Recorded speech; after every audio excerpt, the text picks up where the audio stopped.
Sani esing pastmi desam, diding ham o'lib bo'lgan ekan. Mana shu oyoq kiyim shu kiyim bilan tushadimi? Sal kallangni ishlatgan. Uzr, mazgina shoshib qolmaydi. Shoshib qolma. Kun bo'yi uyda o'tirasan, qaqa shoshasan. Qoch yo'limdan. Sevinch. Gaplarda chaqirdingmi? Bola nima yig'layapti? Ovqatlantirib o'tirdi. Oldidan kelgan uchun bilib qoldim. Bor achchiq kofe damlagin, boshim yorilib ketayapti. Hozir 5 daqiqada damlab beraman, xo'p? Menga qara. Dovdiramasdan chaqqon harakat qiling, ha? Bo'lmasa siz qarab turing, bolaga tinchlantirib. Nima? Bolaga men qaraymanmi?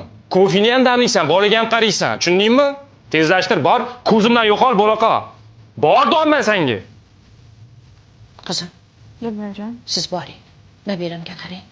Beringizga o'zim achchiqqina qilib o'qiyman.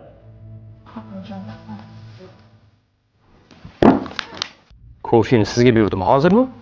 O'tir. Menga qara. Dadang menga biror marta jerkiganini, baqirganini eslay olasanmi? Yo'q, dadam juda ham mehribon edilar. Men 4 ta bolani eplab, ishlarga ulgurmaganimda, tong saharlab hech kim uyg'onmasdan turib, menga qarashardi. Keyingina ishlarga ketardilar. Sen bizni katta farzandimizsan.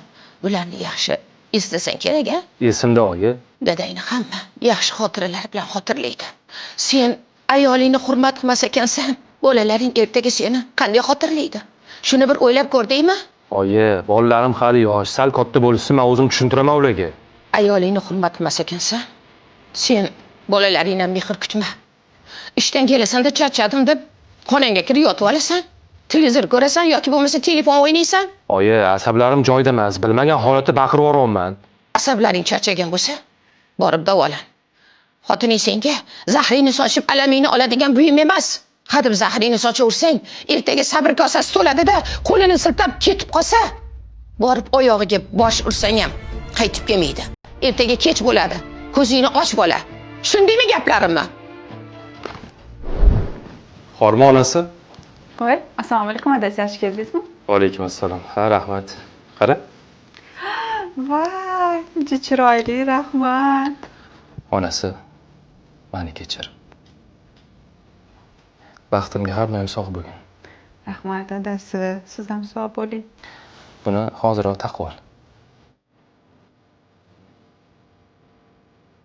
Jon o'g'illarim, siz oilani ustunisiz, oila boshlig'isiz. Siz ayolingizga qanday mehrli bo'lsangiz, farzandlaringiz sizdan o'rnak oladi. Shuni unutmang.